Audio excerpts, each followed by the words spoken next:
Britain जा रही एक कंप्यूटर ट्रेन शनिवार देर रात खूनी खेल में बदल गई। ट्रेन में अंधाधुंध चाकूबाजी में 10 लोग घायल हो गए, जिसमें 9 की हालत गंभीर बताई जा रही है। इस घटना को पुलिस ने मेजर इंसिडेंट घोषित किया है। पूरे क्षेत्र की ट्रेनों को रोक दिया गया है। 2 संदिग्ध गिरफ्तार हुए हैं। आतंकरोधी टीम सीबीआई को इसकी जांच सौंपी गई है। इस घटना पर ब्रिटेन नेतृत्व ने गहरी शोक संवेदना व्यक्त की।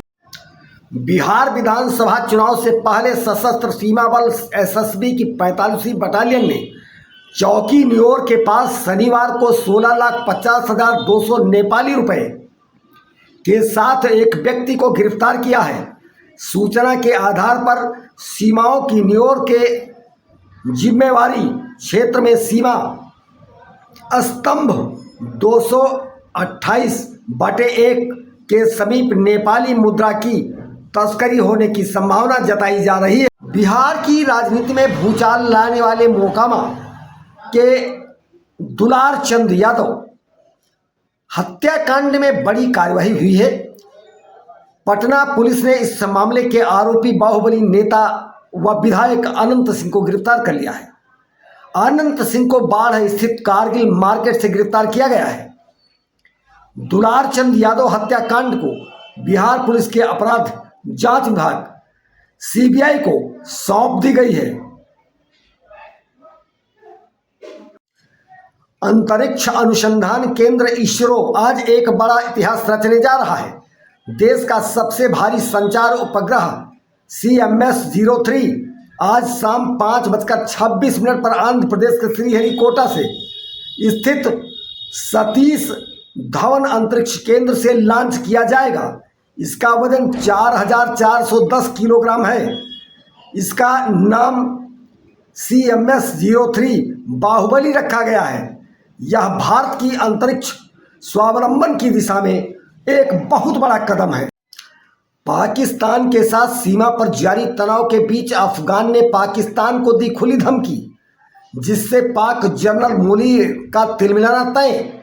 अफगान के तालिबान ने एक सैन्य परेड में पाक सेना को खुली धमकी दी, जिसमें पाक के लिए अपमानजनक भाषा का प्रयोग किया गया है। तालिबान ने पाक को चेतावनी दी कि अगर काबुल पर दोबारा हमला हुआ तो तालिबान इस्लामाबाद को जलाकर राख कर देगा और लाहौर पर अपना सफ़ेद झंडा फहराकर जवाब देगा।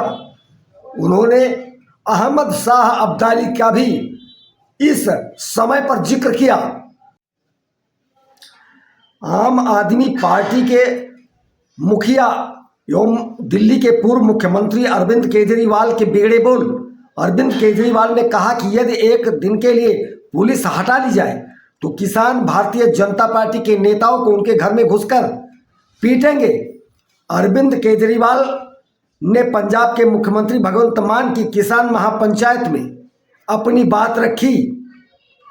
उन्होंने कहा, भारतीय जनता पार्टी की उल्टी गिनती शुरू हो गई है। अब 50 साल तक भारतीय जनता पार्टी की सरकार सत्ता में नहीं आने वाली। उत्तर प्रदेश के पूर्व मंत्री एवं विवादों में बने रहने वाले स्वामी प्रसाद मौर्य ने एक बार फिर विवादित बयान दिया है, जिससे सियासी हलचल मच गई। स्वामी प्रसाद मौर्य ने कहा कि देश में जय श्री राम और जय बजरंगबली का नारा दंगा कराने और नफरत फैलाने का लाइसेंस बन चुका है। उन्होंने आरोप लगाया कि उत्तर प्रदेश के मुख्यमंत्री योगी आदित्यनाथ स्वयं घटनाओं को प्रोत्साहित कर रहे हैं। अब जय श्री राम और जय बजरंगबली के नारे दुकानों, घरों, ईदगाह, मजारों, मस्जिदों पर हमला का संकेत बन चुके हैं। उन्होंने कहा, मुख्यमंत्री खुद न्यायाधीश बन गए हैं और ऐसे तत्वों पर कार्यवाही न करके निर्दोष मुसलमानों के घरों पर बुलडोजर चलवा रहे हैं। अमेरिका के राष्ट्रपति डोनाल्ड ट्रंप ने नाइजीरिया सरकार को खुली धमकी दी। ट्रंप ने कहा, अगर सरकार ईसाइयों की हत्या की इजाज़त देती रही तो अमेरिका द्वारा नाइजीरिया को दी जाने वाली सारी मदद बंद कर दी जाएगी और उस बदनाम देश में बंदूकें बसाकर इस्लामी आतंकवाद का सफाया कर दे, जो भयानक अत्याचार कर रहे हैं। अपने युद्ध विभाग को संभावित कार्यवाही के लिए तैयार रहने का आदेश मैं दे रहा हूँ।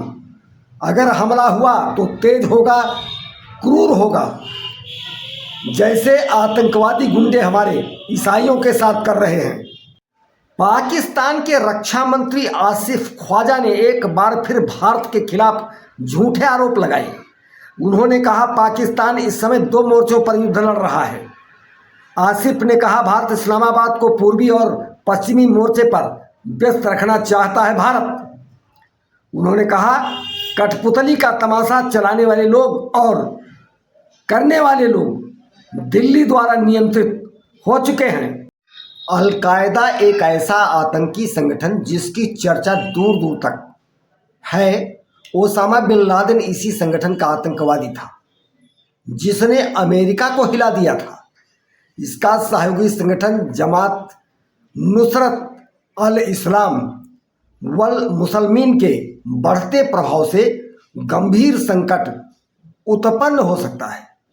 खबरों के मुताबिक अफ्रीका के माली में इसका प्रभाव बढ़ रहा है। सुरक्षा एजेंसियों ने चेतावनी दी है कि माली पर अलकायदा का जल्द ही नियंत्रण हो सकता है। आतंकवादियों ने सड़कों पर चौकियां बनाकर वसूली शुरू कर दी है। ग्रामीण इलाकों में अस्थायी अदालतें और प्रशासनिक ढांचा भी इन आतंकवादियों ने खड़ा कर दिया है।